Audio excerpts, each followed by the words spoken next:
राजू पूर्व की दिशा की ओर निकलता है और 20 मीटर की दूरी तय करता है। तो यहाँ पर देखिए हम फिगर को बनाना प्रारंभ करते हैं। मान लीजिए यह प्रारंभिक बिंदु है और यहाँ से राजू पूर्व की दिशा में निकल रहा है और कितना मीटर की दूरी तय करता है, 20 मीटर की दूरी तय करता है। इसके बाद देखिए फिर वह 135 अंश दक्षिणावर्त घूमता है। अब यहाँ देखिए जिस दिशा में वह जाता है उस दिशा से हमें घुमाना होता है, ना कि आप ऐसे सीधे 135 अंश घुमा देंगे, या घुमाना गलत माना जाता है। तो इस दिशा से देखिए वह क्या करता है, 135 अंश क्लॉक वाइज यानी दक्षिणावर्त दिशा में घूम जाता है। तो अब देखिए यहाँ से घुमाएंगे तो कहाँ आ जाएगा, नीचे की डायरेक्शन में यहाँ कहीं आ जाएगा। और कितना चलता है यहाँ पर, यह 20 मीटर की दूरी तय करता है। तो यहाँ देखिए एक सीधी रेखा पर 180 अंश का कोण बनता है। अगर यहाँ पर यह 135 अंश है तो इसके अंदर का जो कोण होगा वह कितना हो जाएगा, यहाँ पर 45 अंश का हो जाएगा।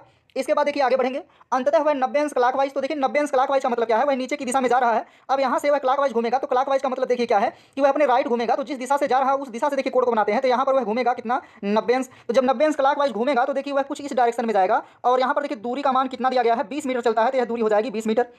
अब यहाँ पर देखिए एक सीधी रेखा पर 180 अंश का कोण बनता है। अगर यह कोण जो है 90 हो चुका है तो यहाँ पर जो अंदर वाला कोण हो जाएगा यह कितना हो जाएगा, 90 अंश का हो जाएगा। देखिए यहाँ से कुछ लोग क्या करते हैं, यहाँ से इस बिंदु से आप मिला देंगे तो यह क्या हो जाएगा, गलत हो जाएगा। यहाँ पर मिलेगा नहीं बल्कि यह इस बिंदु पर आ जाएगा। तो बताइए प्रारंभिक स्थान से किस दिशा में और कितनी दूरी पर है। मतलब आपको जो है इनके बीच की यह दूरी बताना है। तो मान लेते हैं दूरी क्या है, x है, और यह प्रारंभिक बिंदु a है और यहाँ पर क्या है, b है। ऐसे प्रश्न यदि आपके पेपर में आते हैं तो ऐसे प्रश्नों के लिए आप शॉर्टकट पहले से याद कर लीजिएगा। देखिए ऐसे प्रश्नों के लिए जो ट्रिक होता है उसको आप याद कर लेंगे। दिशा देखिए हमेशा ऐसे प्रश्नों में विपरीत होती है। दिशा क्या होती है, विपरीत होती है। आप इसे नोट कर लेंगे। यदि वो पूर्व दिशा में निकला है तो अंतिम में देखिए कहाँ चला गया, पश्चिम दिशा में। और यहाँ पर जो दूरी का मान होता है, यानी जो न्यूनतम दूरी होती है, यदि मान लीजिए a समान दूरी तय करता है तो इस दूरी का मान होता है a इंटू √2 -1 होता है। अब देखिए दूरी का मान 20 है तो इसका आंसर आ जाएगा 20 इंटू √2 -1। अब ये कैसे आएगा अभी हम आपको प्रूव करके दिखाएंगे। अतः यहाँ पर आंसर जो ऑप्शन है सही हो जाएगा। अब चलिए समझते हैं इसका बेसिक जो है कि कैसे यहाँ पर आता है। तो देखिए यहाँ पर क्या है, ये 90 अंश का कोण है। आप एक त्रिभुज देख रहे होंगे, यहाँ से इस तरह से एक त्रिभुज दिखाई दे रहा होगा। यहाँ पर 90 अंश के सामने की भुजा कर्ण है और यहाँ पर देखिए यदि 45 अंश का कोण है या 90 है तो यह भी कितना हो जाएगा, 45 हो जाएगा।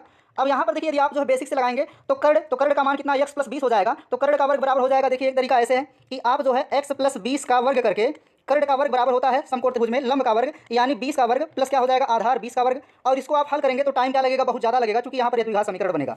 तो इससे बचने के लिए देखिए हम क्या करेंगे, यहाँ पर अप्लाई कर देंगे आप त्रिकोणमिति को और यहाँ पर क्या लगा देंगे, sin 45 अंश का मान लगा देंगे। क्योंकि यहाँ पर जब 45 अंश के कोण का मान ज्ञात है तो देखिए मान लीजिए आप इस भुजा को लेंगे तो ये 45 अंश हो गया। तो 45 अंश कोण के सामने की भुजा लंब होगी और यहाँ पर देखिए यह क्या हो जाएगा, 90 अंश है तो 90 अंश के सामने की भुजा यह क्या हो जाएगी, कर्ण हो जाएगी। तो हम सीधे देखिए शॉर्टकट यहाँ पर अप्लाई करेंगे।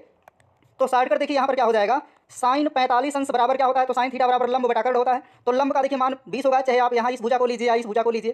तो यहाँ पर देखिए 20 हो गया।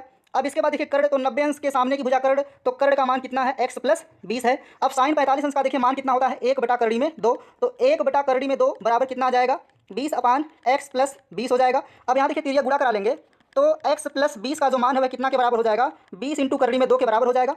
यहाँ से पक्षांतर करा लेंगे तो x बराबर हो जाएगा 20 × 2 और माइनस कितना आ जाएगा, 20 आ जाएगा। अब यहाँ से देखिए 20 को कॉमन ले लेंगे। जब 20 को कॉमन ले लेंगे तो यहाँ x का मान हो जाएगा 20 और यहाँ पर बचेगा √2, तो हो जाएगा √2 और माइनस क्या बचेगा, यहाँ पर 1 बचेगा। यानी यहाँ पर आंसर कितना हो जाएगा, 20 √2 -1। और आप दिशा देख रहे हैं तो यहाँ पर देखिए प्रारंभिक दिशा में वह कहाँ जा रहा था, पूर्व दिशा में, और प्रारंभिक दिशा से अब वह किस दिशा में है, पश्चिम दिशा में। इसलिए यहाँ पर देखिए दिशा क्या होती है, ऐसे प्रश्नों में विपरीत हो जाती है और दूरी का मान होता है a √2 -1। उम्मीद है प्रश्न आपको समझ में आ गया होगा।